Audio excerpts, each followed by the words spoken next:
शरणागतवत्सल सारनिते परिपालय मां वृषशैलपते। नमस्कार। इस विशेष प्रोग्राम में आप सभी दर्शकों का बहुत बहुत स्वागत करते हैं। जी हाँ, आज इस प्रोग्राम में हम लोग बात करेंगे ब्रह्म राष्ट्र एकम विश्व महासंघ के बारे में, जो सनातन धर्म से संबंधित जो सुरक्षा का कदम है उस पर विशेष रूप से कार्य करता है। और हमारे साथ आज स्टूडियो में हैं भारत से आए हुए हैं डॉक्टर सचिंद्र नाथ महाराज जी। आपका बहुत बहुत स्वागत करते हैं इस प्रोग्राम में। और साथ में हैं स्थानीय कोऑर्डिनेटर डॉक्टर जयचंद लाल बिहारी जी, तो आपका भी बहुत बहुत स्वागत करते हैं इस प्रोग्राम में। धन्यवाद। हाँ, चूँकि लाल बिहारी जी, जैसे आप यहाँ स्थानीय तौर पर इस संस्था के कोऑर्डिनेटर हैं, जी तो हम आपसे परिचय मांगना चाहेंगे महाराज जी का। हाँ, और हाँ जी। थोड़ा सा बताएं कि स्थानीय तौर पर क्या होता है। हाँ, तो वैसे इनके परिचय के बारे में मैं इतना बता दूं कि महाराज जी ये ब्रह्म राष्ट्र एकम संस्था के संस्थापक है। और आपकी गतिविधियों में ये है सामाजिक कार्य, स्वास्थ्य संबंधी एक्टिविटीज़ है, और पर्यावरण शोधन एक्टिविटीज़ है, और धार्मिक क्षेत्र में इन्होंने ये एक तो पद यात्रा का श्री गणेश मतलब शुरुआत की भारत में, और भारत से श्रीलंका तक पद यात्रा का आयोजन मतलब की गई। और मॉरिशस में भी हम लोगों ने 17 तारीख को 17 यही जून को एक पद यात्रा में हम लोगों ने भाग लिया। वो क्रियोले में वो पद यात्रा आयोजित हुई थी, जिसमें मतलब बारिश खराब मौसम के बावजूद भी सैकड़ों लोगों ने भाग लिया। हाँ, और अब जो है अब दूसरा कार्यक्रम हुआ है औतियाई में। वहाँ हम कॉलेजेस के छात्रों को हमने एक कार्यशाला में आमंत्रित किया है, और वहाँ पर जो वक्तव्य वो केंद्रित है उनसे जुड़ी हुई समस्याएं, जैसे ड्रग की समस्या है, और जो हम लोग जो आदी बनते जा रहे हैं फ़ोन के इत्यादि, और कुछ तो जो है हमारे धर्म से कुछ मतलब दूरी बनाते जा रहे हैं, तो कैसे हम उन लोगों को फिर धर्म मतलब धार्मिक कार्यों में धर्म की तरफ हम उनको आकर्षित कर सकते हैं। और जैसे आपने कहा कि मैं यहाँ का कोऑर्डिनेटर हूँ, तो जैसे भारत में धर्म एकम संस्था है, ब्रह्म राष्ट्र एकम संस्था है, तो यहाँ पर एक मॉरिशन चैप्टर हम लोग जो है शुरू हम लोगों ने कर ली हैं। वो रजिस्ट्रेशन की प्रक्रिया इत्यादि ये सब हम लोगों ने शुरू कर दी है और लगभग पूरी हो रही है। और जो हमारे महाराज जी आए हैं मार्गदर्शन के लिए, वो हमें बताएंगे कैसे इसके कार्यों को आगे हम ले चलें। बिल्कुल बिल्कुल। तो डॉक्टर लाल बिहारी, जिसे आपने बताया कि मॉरिशस में एक शाखा जो है ये ब्रह्म राष्ट्र एकम की खुली जा रही है। जी हाँ, खुल गई हैं बल्कि। अलग हाँ, खुल और गई इस है। पे कार्य चल रहा है। हाँ, तो यहाँ पे महाराज जी जो हैं 4 दिवसीय प्रोग्राम के संदर्भ में आए हुए थे, और ख़ासकर यहाँ पे जो सम्मेलन लगा। जी हाँ, हाँ, तो महाराज जी, हम सबसे पहले आपसे ये जानना चाहेंगे कि जब हम लोग सनातन धर्म के बारे में बात करते हैं, तो आप इसके रक्षक हैं। हाँ, और ब्रह्म राष्ट्र एकम विश्व महासंघ जो है आपने इसकी स्थापना की है। हाँ, तो हमें बताएं कि इसकी स्थापना करने के पीछे जो उद्देश्य रहा है वो विशेष रूप से सनातन धर्म की रक्षा के लिए, या कुछ और भी गतिविधि जो है आप लोग आयोजित करते हैं। हाँ, बहुत ही सुंदर प्रश्न है आपका। और मैं सभी एमबीसी के श्रोताओं को भी मैं उनको शुभकामनाएं और उनके उज्जवल भविष्य की कामना करता हूँ। और प्रश्न का जो आपका तात्पर्य है उससे मैं बताने का प्रयास करूँगा कि सनातन धर्म जहाँ पर जो चीज़ शाश्वत है, अजर है, अमर है, जिसका आदि है न अंत है, अनंत काल से चलने वाली जो एक प्रथा है, जीवन की जो एक राह है, उसको हम सनातन धर्म कहते हैं। और सनातन धर्म कोई ऐसे अचानक से नहीं आया। जब ये सृष्टि की रचना हुई, जब ब्रह्मा जी ने जब इस सृष्टि की रचना किया, तो उन्होंने 84 लाख योनियां बनाई, है ना। तो उसी 84 लाख योनियों में पशु पक्षी और न जाने कितने लाखों तमाम से कीटाणु और बहुत से सबसे अंतिम में मानव का जीवन उन्होंने दिया। पेड़ पौधे भी आए, नदियाँ भी आईं, तो उसी 84 लाख योनियों का एक हिस्सा रहा है। तो मनुष्य को लास्ट में उन्होंने जब जन्म किया तो उसको संरक्षित करने के लिए किया, पोषित करने के लिए किया, कि इसके पहले के जो पूर्व के जितने भी 83 लाख जो योनियां हैं उसको किस तरीके से मानव के पास एक ऐसा कहते हैं कि बुद्धिमत्ता तेज है, एक प्रकाश है उसका, है ना, मस्तिष्क है, उसको एक ऐसा सोल दिया है मानव के रूप में कि ताकि वो उसका पोषित कर सके, संरक्षित कर सके। तो ऐसी प्रथाओं को, ऐसे लोगों को सुरक्षित और संवर्धित करने के लिए मानव का ये जीवन हमारा बना हुआ है। ब्रह्म राष्ट्र एकम इसी से चरितार्थ होते हुए अपने कहते हैं कि उससे उद्देश्य की पूर्ति करता है। तो ब्रह्म राष्ट्र एकम 3 शब्दों से मिलकर के बना है। ब्रह्म जो है, जो ब्रह्मा से उत्पन्न हुई 84 लाख योनियां हैं, जिसको हम जीव आत्मा भी कहते हैं। तो प्रत्येक जो शरीर जिसने भी जन्मा है वो जीव का वास होता है, तो यानी कि वो आत्मा उसका है, तो वो जीव आत्मा का रूप हो गया। राष्ट्र जो है 4 स्तंभों से जुड़ा हुआ होता है। पहला भाषा, दूसरा शिक्षा, तीसरा सभ्यता और चौथा संस्कृति। तो भाषा जो है वो कोई भी लैंग्वेज हो सकती है ना। तो जब से संपूर्ण धारा में जब किसी भी राष्ट्र का जब निर्माण होता है तो इन 4 चीज़ों के ही स्तंभ माने जाते हैं।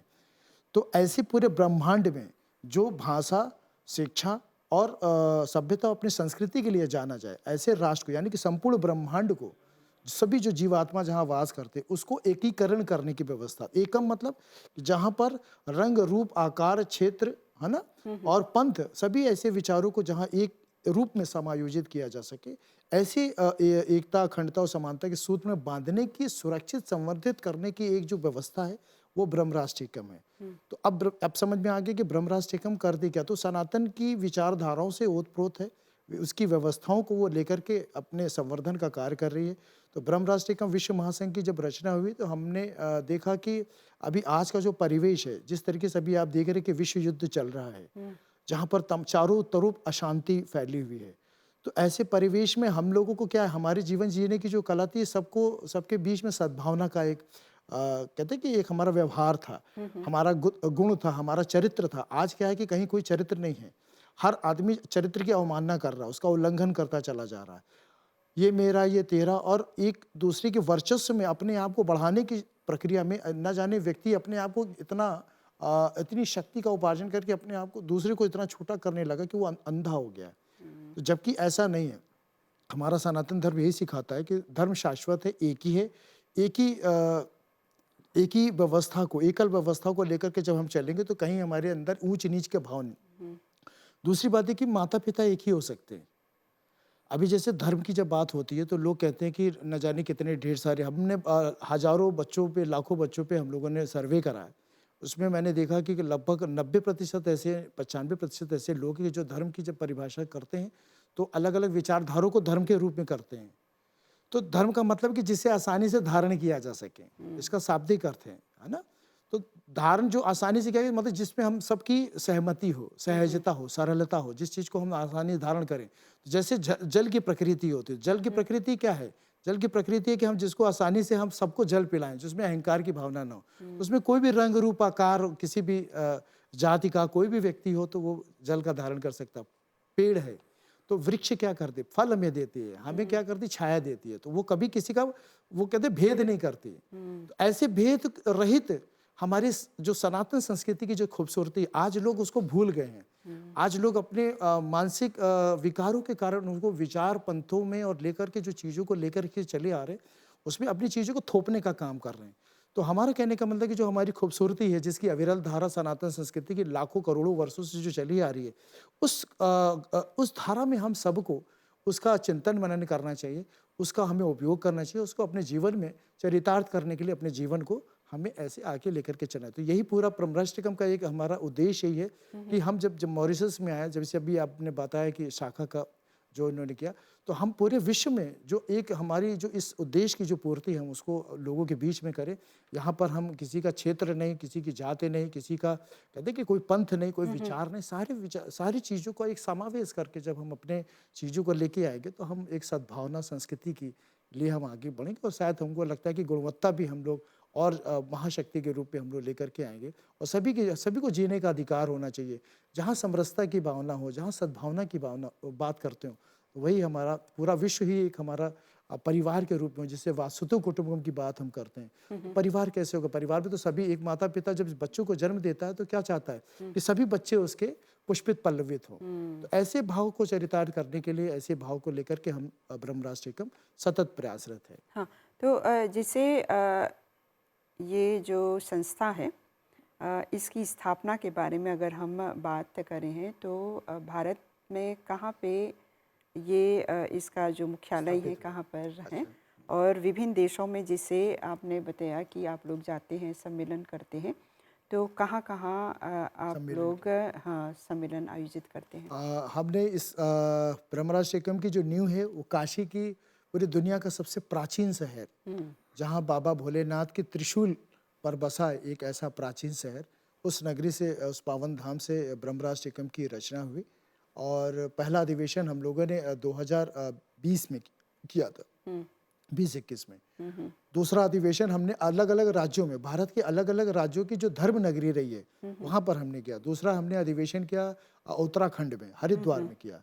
तीसरा हम लोगों ने महाकाल उज्जैन में किया, मध्य प्रदेश में। चौथा हमने किया आसाम गुवाहाटी में, जो वहाँ माँ कामाख्या देवी हैं। पांचवा हम लोगों ने जब अभी पिछले वर्ष जो महाकुंभ हुआ था उसमें हम लोगों ने पांचवा अपना राष्ट्रीय अधिवेशन किया। छठवां हम लोगों ने किया जगन्नाथपुरी, जो कि उड़ीसा की धर्म नगरी है। सातवां हम लोग इस वर्ष हम लोग राजस्थान खाटू श्याम में करेंगे। उसके पहले हम लोगों ने लास्ट ईयर जो है प्रथम अंतर्राष्ट्रीय सम्मेलन जो है हम लोगों ने थाईलैंड की पावन भूमि में किया था। इस बार हम लोग वहाँ पर महाकुंभ की भी परियोजना हम लोग अभी ला रहे हैं, क्योंकि समुद्र मंथन थाईलैंड में हुआ था, तो वो भी एक पूरी दुनिया को हम लोग बताने का प्रयास करेंगे कि किस प्रकार से समुद्र मंथन हुआ और उसकी जो 4 बूंदें भारत में गिरी, वहाँ पे वो न जाने ऐसे पौराणिक परंपराएं जिसका हम लोग महाकुंभ के नाम से जानते हैं, वो अमृत वर्षा जो हुई थी वो वहीं पे उस 4 शहरों में हुई थी। लेकिन उस मंथन के बारे में लोगों को नहीं पता था। तो इस वर्ष हम लोग अक्टूबर से लेकर के अगली मार्च तक हम लोग करीब 6 से 8 महीने हम लोग महाकुंभ की भी तैयारी कर रहे हैं थाईलैंड में। अगले वर्ष हम लोग यूके करेंगे। उसके अगले वर्ष जहाँ जहाँ पे जैसे जब हम आमंत्रण भेजते हैं तो जहाँ पे हमारे भारतीय लोग हैं या जो हमारी चीज़ों को मानने वाले लोग हैं, जो सनातन की जो खूबसूरती समझते हैं, तो उस पर जो हमारे विचारों को जो सहमत हैं, वहाँ पे हम अपने अधिवेशन के आमंत्रण को भेज करके उनसे स्वीकृति प्राप्त करते हैं और हम इस तरीके का आयोजन करते चले आ रहे हैं। आयोजन कराने के पीछे का जो एक उद्देश्य ये है कि जब हम किसी अन्य राज्यों में जाते हैं या अन्य देशों में जाते हैं, तो जो वहाँ की सांस्कृतिक जो एक व्यवस्था है, जो वहाँ की एक बौद्धिक व्यवस्था है, जो वहाँ की एक आध्यात्मिक व्यवस्था है ना, ऐसे व्यवस्थाओं को हम एक संगम करते हैं। लोगों के बीच में हम उनके विचारों को, अपने विचारों के बीच में उनके विचार सुनते हैं और अपने विचार को हम उनको बताते हैं। तो उसकी सरलता और सहजता के बारे में, उस विषय में हम उनसे शास्त्रार्थ करते हैं। उनको हम अपने विचारों का आदान प्रदान करते हैं। तो जब वो हमारी चीज़ों से सहमति होते हैं तो हम उनको कोशिश करते हैं कि वो अपनी सनातन की जो पुरानी व्यवस्था है उस पर वो अपना कायम करें और सर्वे भवन्तु सुखिनः के भाव को हम लोग चरितार्थ करने के लिए पूरा प्रयास कर रहे हैं। तो जैसे ये जो है, जैसे हम लोग देखते हैं कि आज हमारे समाज में कहते हैं कि हमारी जो युवा पीढ़ी है वो थोड़ा सा भटक गई है जी। तो उनको इसमें जोड़ने के लिए जो प्रयास हैं वो क्या ये संस्था, आप लोगों की संस्था करें? हमारे जो श्रीकुल पीठ का मैं पीठाधीश्वर भी हूँ। परंपराएं हम लोगों ने बना रखी है। 5 चीज़ों का बहुत ध्यान देने की आवश्यकता है। पहला शिक्षा, दूसरा हमारी संस्कृति, तीसरी हमारी सेवा, चौथा हमारा समर्पण हो गया और 5वां हमारा हो गया संयम। तो शिक्षा जब होगी तो माता पिता के द्वारा शिक्षा दी जाती है, क्योंकि माता पिता ही बच्चों को जन्म देते हैं। तो आज की युवा की पीढ़ी को आपके चैनल के माध्यम से बताना चाहते हैं कि तो माता पिता का हमें सौभाग्य होना चाहिए कि हम ईश्वर को मंदिरों में जाकर के ढूंढते हैं, और असली में जो माता पिता हैं वही हमारे ईश्वर होते हैं, क्योंकि हम उनकी माँ के कोख से हमारा जन्म होता है। और पहली जो कहते हैं कि चाहे शब्द की भाषा हो, चाहे संस्कृति की भाषा हो, चाहे हमारे किसी भी प्रकार की जो हमारे कहते हैं कि एक चरित्र निर्माण में जो माँ का जो रोल होता है, माता पिता का रोल होता है, वो हमारे घर से ही होता है। तो हमें माता पिता ये साक्षात रूप में हमारे ईश्वर हैं, उनके उनका बोध होना जरूरी है। तो शिक्षा हमें माता पिता से पहले मिलती है, फिर गुरुजनों का हमें शिक्षा प्राप्त होती है, फिर इसी तरीके से जो संस्कृति का जो निर्माण होता है वो हमें हमारे घर से होता है। सेवा भाव इसलिए बहुत ज़रूरी है क्योंकि हम स्वयं से ऊपर उठ करके, है ना, सर्विस अबव सेल्फ।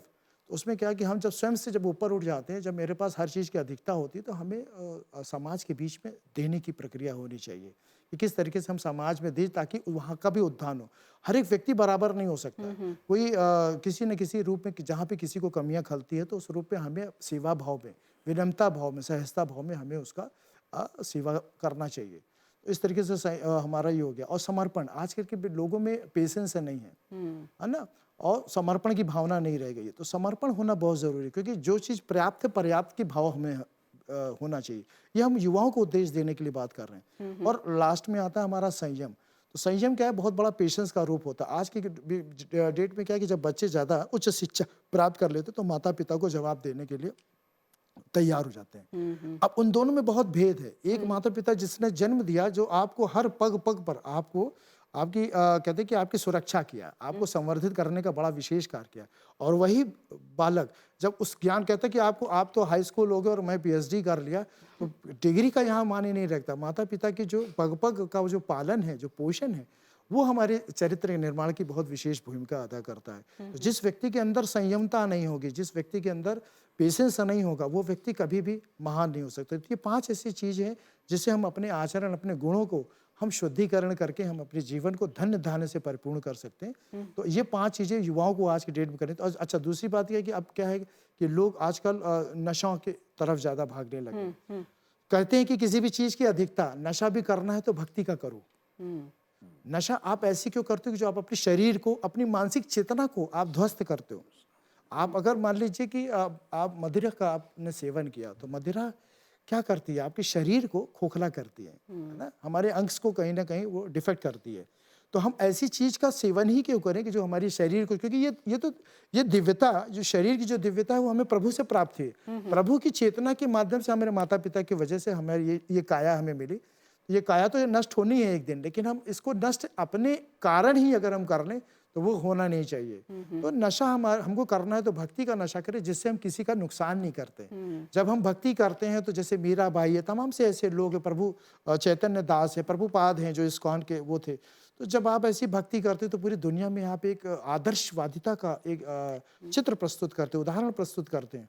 ऐसे भाव में जब आज का युवा जब आएगा, स्वामी विवेकानंद को अगर चरितार्थ करेंगे, उनके बारे में, उनकी तो बहुत अल्प आयु में उनकी मृत्यु हो गई थी, लेकिन उन्होंने जितने समय में दिया तो उन्होंने पूरे राष्ट्र को शून्य का एक संदेश दिया। तो ये हमारे युवाओं को आज सोचना होगा कि हमें अपने आप को महान बनाने के लिए हमारे ही सारे गुण हमारे शरीर में विद्यमान है। तो पंच धातु से ये शरीर बनी हुई है, तो उसके हम शुद्धिकरण हम कैसे कर सकते हैं। तो उसके शुद्धिकरण की बात करें, ना कि हम मांस मदिरा या तमाम से ऐसी चीज़ों का हम सेवन करके अपने शरीर को हम खोखला करें। तो बहुत सी चीज़ें हैं, ये माता पिता ही उनको एक गुण के रूप में उनको दे सकते हैं। तो मुझे ऐसा लगता है कि आज के युवा के लिए ये बातें बहुत आवश्यक हैं।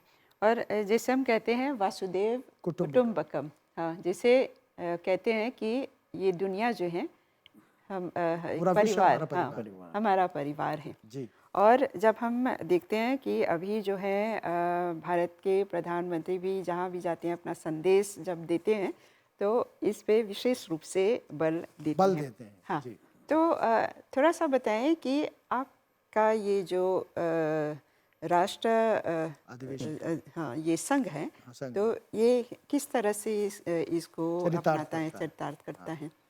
हमने आपको पहले ही बताया कि हम लोग सनातन धर्म के जो हम लोग अनुयायी हैं, और जो बातें शाश्वत पे हमारे वेदों में लिखी हुई, उपनिषदों में लिखी हुई है, उनको हम लोग अध्ययन जब करते हैं तो हमारे जीवन जीने की एक शैली वहाँ दे रखी है। और हमें कोई अधिकार नहीं होता है कि हम किसी का कहते हैं कि ना, हम किसी के ऊपर हम उसका अतिक्रमण करें। जैसे हम पेड़ काटते हैं तो हम एक पेड़ लगाने का क्या संकल्प ले पाते हैं? हम में पेड़ काटना तो बहुत आसान। हम आज देखिए, आज का जो ये कलयुग है, इसमें हम न जाने कितने पेड़ों को हम नुकसान क्षति पहुंचा रहे हैं। आज का युवा वर्ग हो या चाहे भी कोई भी हो, पेड़ काटना तो आसान हो जाता है, एक आदेश दे दिया जाए, चाहे सरकारी आदेश भी दे दिया जाए। लेकिन आप सोचे कि हम क्या एक पेड़ लगा पाते हैं? अगर हमने पेड़ भी लगा दिया, बहुत महान कार्य कर लिया। आजकल तो ट्री प्लांटेशन ड्राइव बहुत ढेर सारे चलते हैं पूरे विश्व भर में। क्या उस ट्री प्लांटेशन ड्राइव में हम उसको पौधे को हम क्या खाद देते हैं?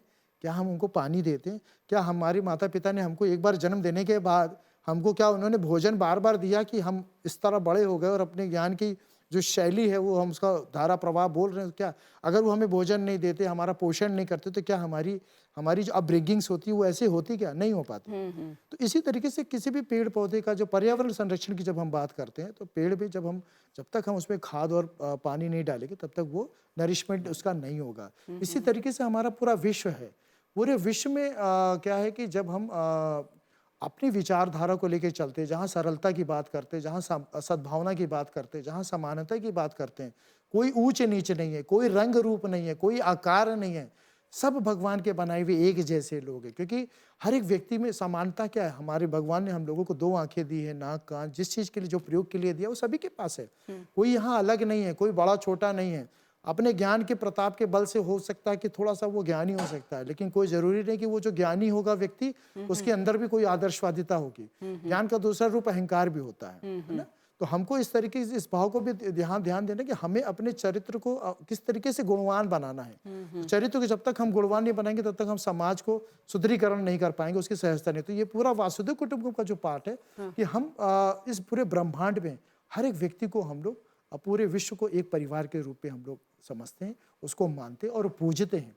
तो ऐसे मानवता को पूजने की एक कहते हैं कि एक श्रृंखला है ब्रह्मराज टेकम, और हम लोग सतत प्रयास कर रहे हैं कि पूरे विश्व को हम प्रसन्नता की तरफ लेके जाएं, शांति की तरफ लेके जाएं, सद्भावना की तरफ लेके जाएं और सामान्य रूप से सभी को स्वीकार करें। ऐसे भाव को लेकर के हम चल रहे हैं। तो महाराज जी हमें बताएं कि हमारे पास अभी ये अंतिम सवाल है। जी। हाँ, तो जैसे आप लोगों ने इस संस्था की स्थापना की, लगभग 5-6 साल हुए हो हैं। गए। हाँ, तो अभी तक आप लोगों ने जो कार्य किए हैं और अभी तक क्या कैसे कहेंगे, किस तरह से लोग जो हैं जुड़ रहे हैं इसमें। हाँ, और अंत में आप क्या संदेश देना चाहेंगे हमारे मॉरिशस समाज को, क्योंकि आप मॉरिशस आए हैं यहाँ पे, जिसे आप सनातन धर्म के रक्षक हैं और इस संस्था के माध्यम से सनातन धर्म की रक्षा कर रहे हैं। तो थोड़ा सा बताएं और अपना संदेश भी दीजिए। जी। मैं सबसे पहले यहाँ कहना चाहूँगा कि हमारे जो ब्रह्मराज टेकम है, पूरे भारत पे लगभग 10 से 12 राज्यों में हम लोगों ने अपने आप को अभी मतलब फैला रखा है। लगभग 12,000 से भी ज़्यादा लोग पूरे भारतीय जो अभी हमारे साथ सदस्य के रूप में जुड़ चुके हैं। अंतर्राष्ट्रीय स्तर पे भी अब हमारे साथ कई देशों से लोग अब हमारे साथ जुड़ रहे हैं। धीरे धीरे ये कारवां बढ़ रहा है। वासुदेव कुटुंबकम की जो भावना है वो चरितार्थ हो रही है। लोगों के मन में जो हृदय में जो हम एक स्पर्श स्पंदन जो कर रहे हैं, वो इसी बात के लिए कर रहे हैं कि हम सभी को स्वीकार कर रहे हैं। हमारे लिए कोई ऊंच नीच की भावना नहीं है, किसी भी जाति कास्टिज्म की कोई भावना नहीं है, कोई रंग रूप की भावना नहीं है। तो हम चाहते हैं कि सर्वे भवन्तु सुखिनः, सर्वे भवन्तु निरामया, सर्वे भद्राणि पश्यन्तु मा कश्चित् च भाग् भवेत्। तो हम कहते हैं कि सभी लोग सुखी रहें, सभी लोग संपन्न रहें, सभी लोग शांति प्रिय रह बने, सभी लोग एक दूसरे का सहयोग करें। ऐसे भाव से हम पूरे विश्व में अपनी एक लक्ष्य को, अपने उद्देश्य को हम लेकर के आगे चल रहे हैं। और मेरा भी ये प्रयास है कि जो अभी मॉरिशस में जो हमारी 4 दिवसीय जो हमारे जो सम्मेलन हो रहा है, इसमें हम छात्रों को भी हम उनके विचारों का हम मार्गदर्शन कर रहे हैं कि ताकि हम उनकी गुणवत्ता पर विशेष ध्यान दे रहे हैं कि कैसे वो अपने जीवन को साध सकें, अपने आध्यात्मिक चेतना का वो पुनर्जागरण करें। और वो बहुत ज़रूरी है, क्योंकि वो होता क्या कि राष्ट्रीय चेतना क्या है, वो आध्यात्मिक चेतना क्या है, हमारे अंदर का स्वयं का निकला हुआ जो हमारा जो भक्ति भाव है उसको जब हम बढ़ाएंगे, जब हम पेशेंस रखेंगे, जब हम उसका ध्यान और चिंतन करेंगे, तो निश्चित है कि हमारे लिए सब कुछ बराबर के भाव में दिखाई देगा। हमारे अंदर ये नहीं रहेगा कि हमको ये चाहिए वो। लक्ष्य होना बहुत ज़रूरी है, लक्ष्य तो हर एक चीज़ का ज़रूरी होता है, लेकिन किसी को दबा करके प्राप्त करना कोई लक्ष्य नहीं होता है। तो लक्ष्य की भी परिभाषा यहाँ पर अलग अलग है। लक्ष्य होना चाहिए कि जीवन को किस तरीके से सरल सहज रूप से बनाया जाए, ना कहे हम 2 बंगला बना ले, गाड़ी बना ले, ये लक्ष्य नहीं होना चाहिए। ये तो बहुत अल्पकालिक लक्ष्य होते हैं, है ना। तो इस तरीके से भाव को उनको भेद बताना जरूरी है। ऐसे भेद को सनातन सांस्कृतिक और आध्यात्मिक और भौतिक क्षेत्र में हम उनके मनोबल को बढ़ा सकें और उनका संवर्धन कर सकें। ऐसे भाव से हम मॉरिशस की हमारी यात्रा हो रही है और इस सांस्कृतिक यात्रा के साथ साथ हम लोग 4 प्रकल्प के साथ ब्रह्मराज टेकम काम कर रही है, जिसमें पहला शिक्षा है। शिक्षा में हम सप्तऋषि गुरुकुल का निर्माण कर रहे हैं और पूरे दुनिया में भी हम लोग कोशिश यही कर रहे हैं कि हम मॉरिशस में भी हमें सुनाई दिया कि गुरुकुल का यहाँ पे निर्माण हो रहा है। मेरा जो भी सहयोग हमारे संगठन का होगा तो मैं वो भी करूँगा। और दूसरा है हमारा धन्वंतरी आयुर्वेद अस्पताल। आज जिस तरीके से मेडिकल साइंस आ रही है और पता चलता है कि जब हम अंग्रेजी जब दवा लेते हैं तो हमारा कहीं ना कहीं साइड इफेक्ट्स बहुत ज़्यादा हो रहे हैं। उसको साइड इफेक्ट्स को रोकने के लिए हम आयुर्वेद अस्पतालों का प्रचलन हम लाना चाह रहे हैं। तीसरे रूप में गौपालक गौ सेवा के रूप में हम लोग कामधेनु गौशाला का ये हमारा एक स्तंभ है जो हम उसको स्थापित करना चाहते हैं। और चौथा जो है माँ त्रिपुर सुंदरी। तो पूरी दुनिया में सर्वशक्तिमान जो है शिव भी अधूरे होते बिना शक्ति के। तो ऐसे माँ त्रिपुर सुंदरी का मंदिर जो है, ताकि सब लोगों के बीच में जन कल्याण की भावना जागृत हो सके। तो ऐसे 4 प्रकल्प हम अपने राज्यों में, मतलब भारत के राज्यों में कर ही रहे हैं। साथ में हम अंतर्राष्ट्रीय स्तर पर भी इन 4 प्रकल्पों के साथ हम अपने उद्देश्य की पूर्ति कर सकें। हाँ, तो महाराज जी, आपने ये बहुत सुंदर संदेश दिया, ये सभी जानकारियाँ दी, तो आपको और डॉक्टर लाल बिहारी जी, आप दोनों को बहुत बहुत धन्यवाद आपको देते हैं। धन्यवाद। हम लोग बहुत आपने इतना सुंदर प्रश्न किया। आपके भी जीवन की निरंतर मंगल कामना करता हूँ। बहुत बहुत धन्यवाद। ठीक, धन्यवाद। नमस्कार। नमस्कार। तो इस कार्यक्रम को हम यहीं पे विराम देते हैं। अभी के लिए हमें और हमारी पूरी प्रसारण टीम को आज्ञा दीजिए। नमस्कार। शरणागत वत्सल सारथिते परिपालय मां वृषशैलपते।